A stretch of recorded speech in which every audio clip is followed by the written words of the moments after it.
The cold hit Eli Carter like a hammer when he opened his eyes. His breath turned white in the air, and the first thing he saw was wood. Rough old planks above him, not the steel walls of a spaceship. His body ached all over. He tried to move, but pain shot through his ribs and legs. A faint smell of herbs filled the air. Then he heard voices. Soft, melodic, whispering. 2 of them. "He's still breathing," said a calm, low female voice. "I told you, Saren," said the other voice, lighter and gentle. "Humans are strong. He's not like the others." Eli's heart started beating faster. Others? He closed his eyes again, pretending to still be unconscious. He remembered his crash, the ship's engine failure, the alarms, the fire. He had ejected before impact, but everything after that was blank.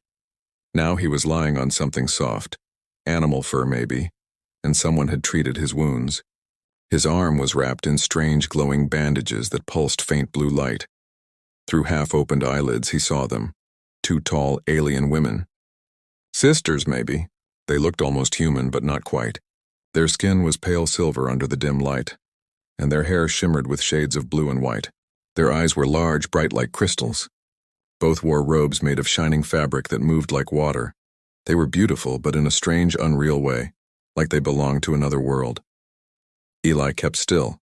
He didn't know where he was or if they meant harm. Humans were not welcome on many planets.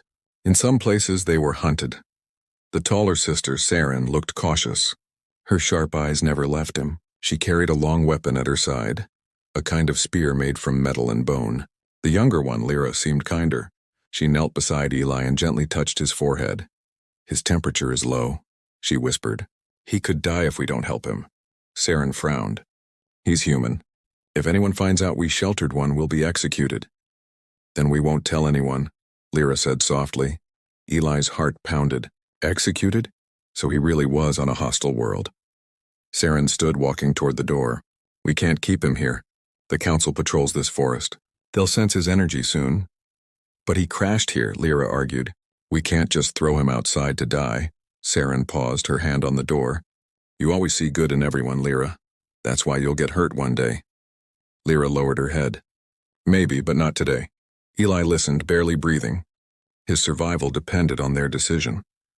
After a few moments, Saren sighed. "Fine, he stays until nightfall. After that, we decide what to do." When they left the room, Eli slowly opened his eyes. The ceiling above him was rough and low. He could hear the wind outside and the sound of leaves brushing against the walls. There was gravity, air, and warmth from a small blue flame lamp nearby. He had no idea which planet he was on. He remembered the navigation logs before the crash. Coordinates near the outer rim. That meant he could be on Vihira, Atria 9, or maybe one of the uncharted moons. None of them were safe for humans. He looked down at his hands. The cuts were closed. The glowing bandages hummed softly. He whispered to himself, "At least they didn't kill me." The door creaked again. Lyra entered carrying a wooden bowl. She moved quietly, her silver hair falling over her shoulders. She placed the bowl on a small table near him. The liquid inside smelled like herbs and something sweet. She stared at him for a long moment. Her lips moved as if she wanted to say something, but then she sighed and turned away. Eli stayed still. His instinct told him to wait, to watch. He had learned long ago that silence could save your life. Lyra sat on a stool near the window. Outside, the sky glowed faint purple with 2 moons hanging low. She began to hum softly, a song that sounded sad and ancient. Eli listened, and for a moment he forgot his fear. Then Saren's voice came again from outside. "Did you cover his ship's signal?" "Yes," Lyra replied from the window. The smoke stopped before sunrise. "No one will find him?" "You'd better hope so." Eli frowned. So they were hiding him on purpose, but why? Hours passed. He dozed off and woke again. The sun outside shifted colors. The sisters whispered now and then, and he could hear their footsteps. At night, the cabin filled with the smell of cooked roots. The 2 sisters ate quietly. He could hear spoons clinking and the crackle of the blue fire. "He looks so peaceful," Lyra said. "Or he's faking," Saren replied. "You think he's pretending to sleep?" "I've seen human soldiers before. They're trained to observe even when hurt. Don't trust those eyes when he opens them." Eli barely stopped himself from breathing too loud. "Maybe he's different," Lyra said. "He doesn't feel dangerous." "That's what makes them dangerous," Saren said coldly. Silence. Then Saren stood. I'll take first watch. You sleep, Lyra hesitated. What if he wakes up? Then I'll handle him. When the door closed behind her, Lyra sat near Eli again. She whispered softly, Don't worry, human. I'll protect you. Eli almost opened his eyes but stopped himself. The tone in her voice wasn't pity. It was something else. Warm, uncertain, curious. Outside, the night grew quiet. Crickets or something like them sang in the forest. The cold wind whistled through cracks in the wall. Eli's mind raced. He needed to find a way to fix his beacon and call for rescue. But for that, he had to gain their trust. And to gain their trust, he needed to understand them first. So he kept pretending to sleep. Through the thin wall, he could hear Saren pacing outside, her boots crunching on the frozen ground. Every now and then she spoke into a small device, probably a scanner, checking for patrol signals. Lyra stayed inside, humming softly again. She touched Eli's bandaged arm gently. I hope you wake up soon, she said. I want to know what color your eyes are. Eli's face warmed. He tried not to move. Then suddenly the door slammed open. Saren rushed in, her face tense. Lyra, patrol drones, 3 of them, passing near the ridge. Lyra stood quickly. Did they detect the wreck? Not sure. But they're scanning the forest. Lyra looked at Eli. We have to hide him. Saren glared. We hide him, and we risk everything. Lyra met her sister's eyes. If he dies, I'll never forgive myself. Saren closed her eyes and cursed in her language. Fine, but if they come closer, I'll do what I must. They covered Eli with thick furs and turned off the lamp. The room fell dark except for the faint moonlight through cracks in the wood. Outside, he could hear a distant humming, the sound of drones sweeping the forest. Minutes passed. Then the sound faded. The danger for now was gone. Saren exhaled. They didn't scan this far. We're safe. Lyra sat down again beside Eli, her hand still trembling. Thank the stars. Eli, still pretending, listened to their breathing. He wanted to speak, to tell them he was grateful, but something stopped him. Trust had to be earned carefully here. When Saren left to check the perimeter again, Lyra leaned close and whispered, almost to herself, You're not like they said humans were. You don't feel cruel. You feel calm. Her hand brushed against his. The touch was warm, soft. Eli's pulse quickened. Outside, the wind howled again, shaking the old cabin, and for a moment, Eli wondered if fate had brought him here for a reason. He didn't know what these alien sisters truly wanted. But one thing was clear. They had risked everything to save him. And if the patrols found out, they'd be executed for helping a human. He made a silent promise to himself. I'll protect them if I can. Whatever it takes. But for now, he stayed still, breathing softly, pretending to sleep. Because sometimes pretending was the only way to survive. As the moons rose higher, the cabin grew quiet again. Saren's footsteps faded outside and Lyra's humming became slower, softer until she fell asleep near the fire. Eli opened his eyes slightly. The room glowed with faint blue light. He looked at her, the alien girl sleeping on the stool beside him, her silver hair reflecting the moonlight, her hands folded on her lap. She looked peaceful, fragile even. A strange warmth filled his chest. He didn't understand why. He turned his gaze to the window. The stars above looked different from Earth's, bigger, colder. But in that lonely silence, Eli felt something human again. Hope. He whispered so quietly that no one could hear. Thank you. Whoever you are, then he closed his eyes, pretending once more, unaware that outside, under the shadow of the trees, a hidden red light blinked twice. A tracking beacon. Someone had found his crash site, and they were coming. Eli Carter did not sleep that night. He couldn't. The cabin was silent except for the slow crackle of the blue flame. Lyra slept beside him, her head resting on folded arms, while her sister Saren stood outside guarding the perimeter. Eli stared at the wooden ceiling, thinking about the red light he had seen blinking through the window earlier. Someone had found his crash site. That meant search drones, or worse, alien patrols, were already tracking his signal. He needed to fix his beacon before they found this place. But how could he do that when he couldn't even move without revealing he was awake? He decided to wait. He had survived worse before. Pretending to be asleep had saved his life once during a raid on Titan 7. Maybe it would save him again here. The night stretched on. The forest whispered outside. The cabin groaned softly with the cold wind. Then near dawn, Saren entered the cabin. Her steps were light, careful. She looked at her sister, still asleep beside him, and shook her head with a faint smile. "You always fall for strays, Lyra," she whispered.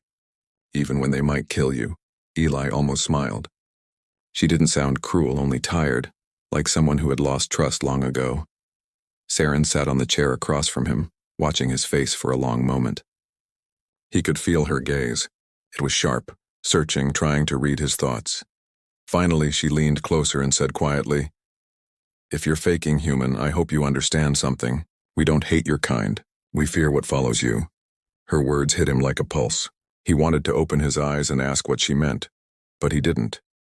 He kept still, breathing softly. When dawn arrived, Saren left again to hunt. Lyra woke up soon after, yawning softly. She looked at Eli's face and smiled gently. "You're healing fast," she murmured. "That's good." She brought a bowl of warm liquid and touched his lips with a small spoon, trying to feed him carefully.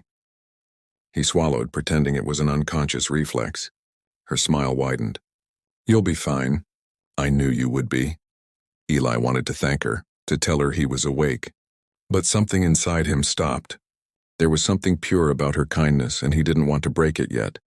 Instead, he listened. Lyra began to talk to herself while cleaning herbs on the table. Her voice was soft and full of curiosity. "They say humans used to travel through our skies long ago. My grandmother told me stories, how humans saved our ancestors during the Great Solar War.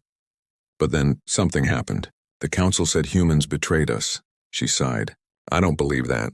You don't look like someone who would betray anyone." Eli's chest tightened. He wanted to tell her she was right, that the wars had been political lies. But this world had been isolated for decades. Lies turned into legends. By midday, Saren returned carrying strange meat and roots. She looked at Lyra. "You still feeding him?" "He's getting better," Lyra said softly. "Good. Then we'll decide what to do tonight." Saren's tone made Eli uneasy. Hours passed. Lyra stayed near him, mixing herbs and humming softly. Sometimes she looked at him with wonder, as if she had never seen a human before. When night came, the sisters sat by the fire whispering. Eli kept his breathing steady, pretending to sleep, listening closely. "Saren," Lyra whispered, "what if we help him reach the mountains? There's a signal tower there. He could call for rescue." Saren's eyes narrowed. "Do you know what will happen if anyone sees us with him? They'll burn this cabin and send us to the mines. I won't risk your life for a stranger." "He's not just a stranger," Lyra said quietly. "He's someone who fell from the sky. Maybe it means something." Saren laughed bitterly.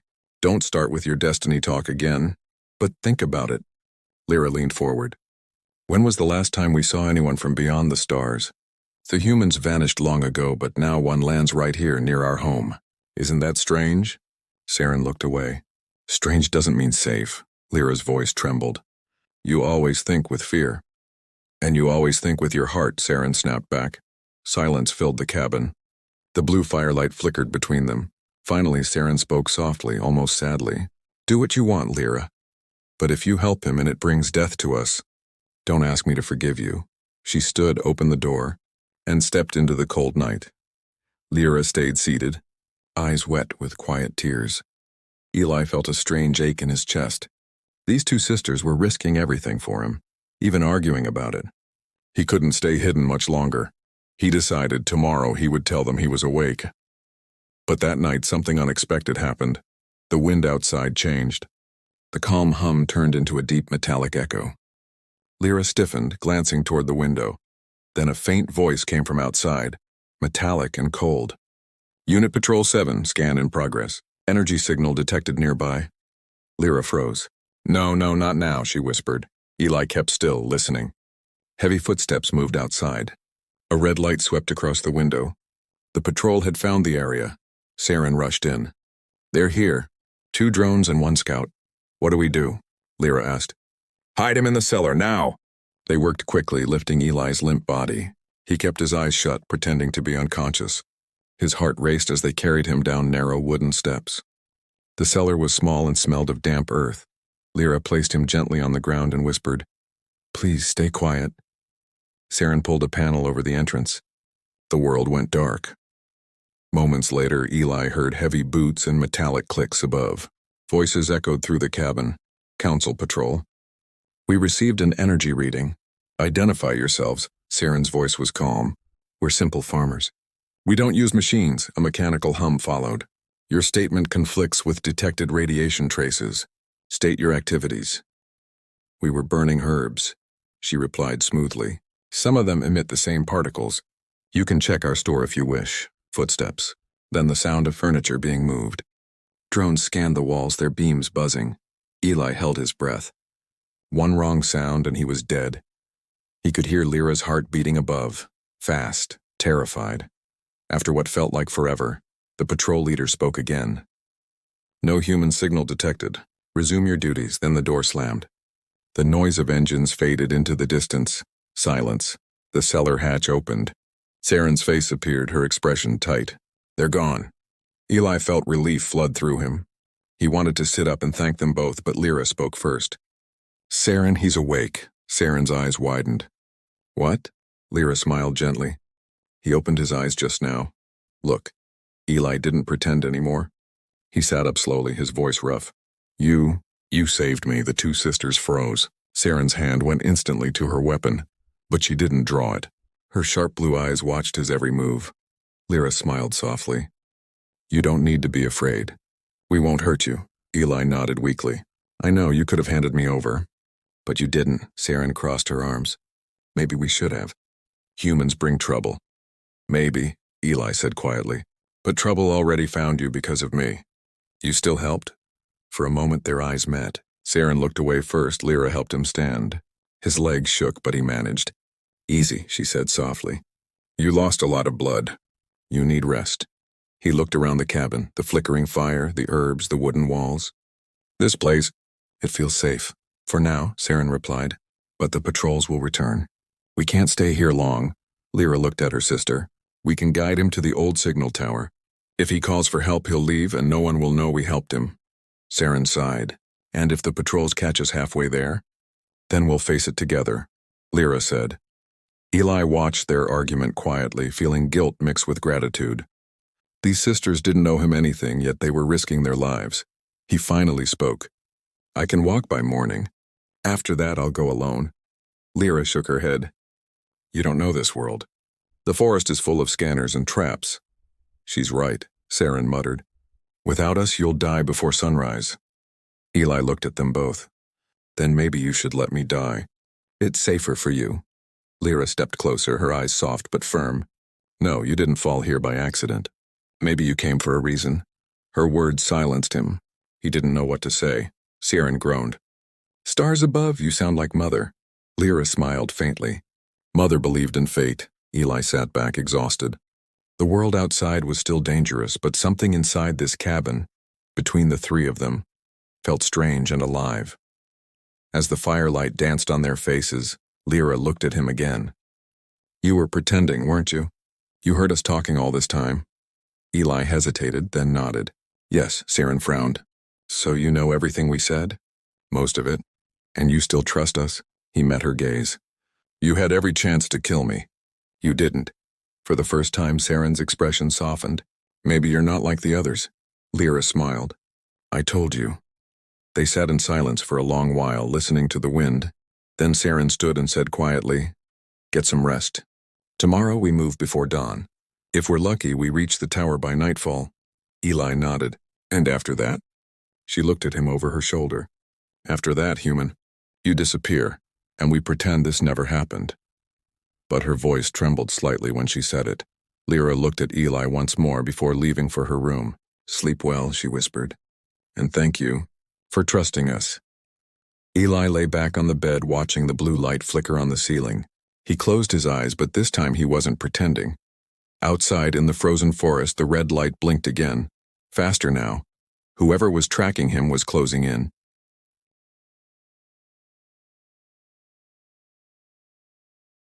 The night was cold, silent, and full of danger. The sisters and Eli had only a few hours before the patrol returned.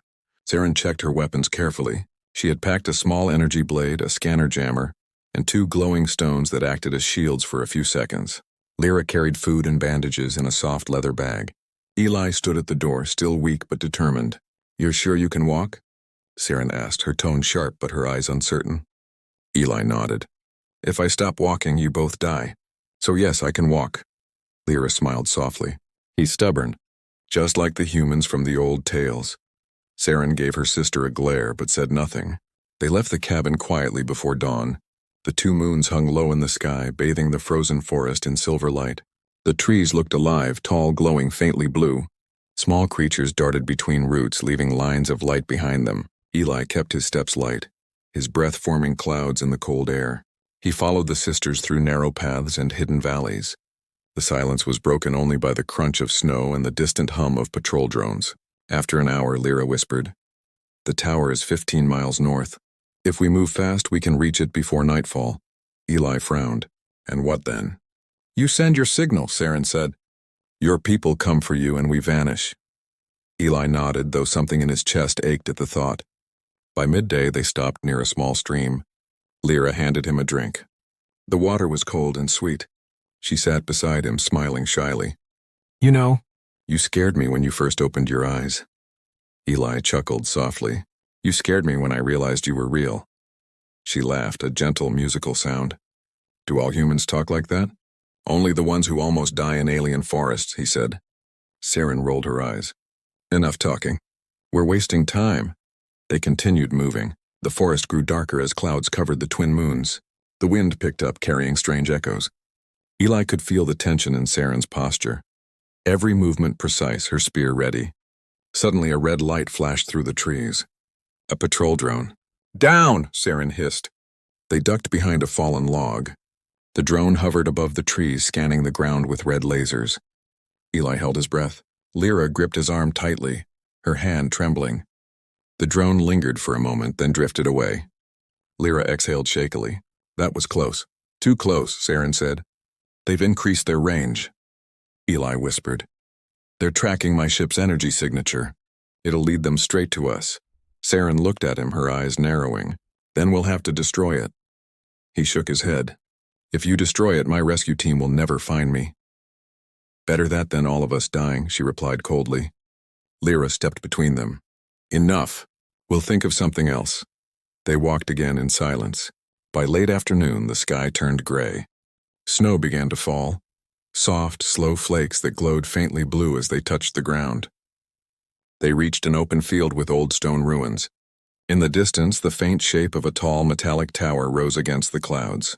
"The signal tower," Lyra whispered. Eli smiled with relief. "We made it." But Saren didn't smile. She raised her scanner. Her face went pale. "No, we didn't. What is it?" Lyra asked. "Council soldiers. 6 of them, surrounding the tower." Eli cursed under his breath. "They knew I'd come here." Saren gritted her teeth. "They must have traced your escape pod. They're waiting for you. So what now?" he asked. She turned to him. "We run." "No," Eli said firmly. "You two run. I'll distract them." Lyra grabbed his arm. "Don't be stupid. You'll be killed." Eli looked into her bright silver eyes. "I won't let you die because of me." Saren shook her head. "You're not a soldier anymore, are you?" Eli smiled sadly. "Once. Maybe still a little." She stared at him for a moment, then handed him her spear. "If you're going to die, at least make it count." Lyra's voice broke. "Saren!" Saren looked away. "He's right. They'll track him no matter what. We can't all survive." Eli took the spear and said softly, "Thank you. For everything." He stepped out from the trees into the snow. The cold wind hit his face. He raised the spear and shouted toward the ruins, "Hey, looking for me?" Instantly, red lights flared. The soldiers turned, weapons glowing. Laser shots tore through the snow. Eli rolled behind a stone wall, returning fire with a stolen blaster he had hidden under his coat. The sky filled with smoke and flashes of light. The ground shook. In the chaos, Lyra grabbed her sister's arm. "We can't leave him." Saren shouted, "We have to." "No, he saved us too." Before Saren could stop her, Lyra ran into the open field. Eli was pinned down, his breath heavy. One of the soldiers shouted in an alien tongue, The air burned with energy fire. Then he saw her, Lyra, running toward him, her glowing hair flying in the wind. "Lyra, no," he shouted. She slid behind the wall beside him, panting. "You think I'd let you die alone?" He stared at her. "You'll get yourself killed." "Then we die together," she said softly. Saren appeared moments later, throwing a glowing stone that exploded in a flash of blue light. The soldiers stumbled, blinded. "Move!" she shouted. They ran. The ground behind them exploded as lasers hit the stones. Saren fired back, covering them. Finally, they reached the base of the tower. Eli dropped to his knees, opening a small control panel. "Can you get it working?" Saren yelled. "Maybe." Eli's hands moved fast. The interface was old, alien, but his training kicked in. The tower's crystal core flickered. Then a small holographic screen appeared, showing static. Come on," he muttered. Lyra crouched beside him, covering his back with Saren's spear. "Hurry!" The screen cleared. A signal indicator flashed green. "Signal sent," Eli shouted. "They'll pick it up in orbit." But before they could celebrate, a blast hit the tower's side.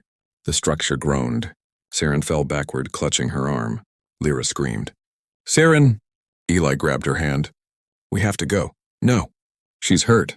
Saren pushed herself up, blood glowing faintly blue on her arm. "Go, I'll hold them off." Eli shook his head. "Not without you." She glared at him. "Don't argue, human." "That's an order." The soldiers advanced again. Eli fired until his blaster overheated. Then he threw it aside and ran to Saren, pulling her arm over his shoulder. "Move," he shouted. Together they stumbled through the snow, running toward the forest. Lyra stayed close, firing the last shots from the spear. Finally, they reached a ridge. Behind them, the tower burned. Above, the sky flashed, a ship entering the atmosphere. Eli looked up. "My rescue team." Saren collapsed, breathing hard. "You made it," Lyra smiled weakly. "We all made it." Eli turned to them. "Come with me. My people can protect you." Saren shook her head. "If we go with you, the council will call us traitors. They'll burn our village." "Then I'll come back for you," Eli said. "I promise." Lyra's eyes softened. She stepped closer, her voice trembling. "You really mean that?" "Yes," he said quietly. "I never break my word." For a moment, time seemed to stop. The snow fell softly around them, and the air glowed with the ship's light. Then gently, Lyra leaned forward and kissed his cheek. Her skin was warm despite the cold. Eli froze, blushing deeply. Lyra smiled shyly. "Now you can't forget us." Saren rolled her eyes but smiled faintly. "You humans really do blush easily." Eli laughed softly. "Only when aliens kiss us." The rescue ship landed nearby, engines humming. A voice called out, "Lieutenant Carter, we've been tracking your beacon." Eli looked back at the sisters. "I have to go." Lyra nodded. "Go, and remember your promise." He hesitated, then placed his hand on her shoulder. "I'll come back when it's safe. I swear it." Saren looked away, pretending not to care, but her voice softened. "May the stars guide you, human." Eli gave one last look at them. Two silver-haired sisters standing beneath the alien moonlight, their robes glowing softly in the snow. Then he turned and boarded the ship. As the engines roared and the craft lifted off, he saw them growing smaller below, two shining figures waving in the cold wind. He touched the spot on his cheek where Lyra had kissed him and smiled. In the cabin far below, days later, Saren stood by the window looking at the sky. "He's really gone," she said quietly. Lyra smiled. "For now. Do you think he'll come back?" Saren asked. Lyra's eyes shone like silver stars. "He promised. Humans always keep their promises." Outside, the twin moons rose again, and somewhere high above, a ship crossed the stars, carrying a man who had once pretended to sleep, only to awaken something far deeper than fear.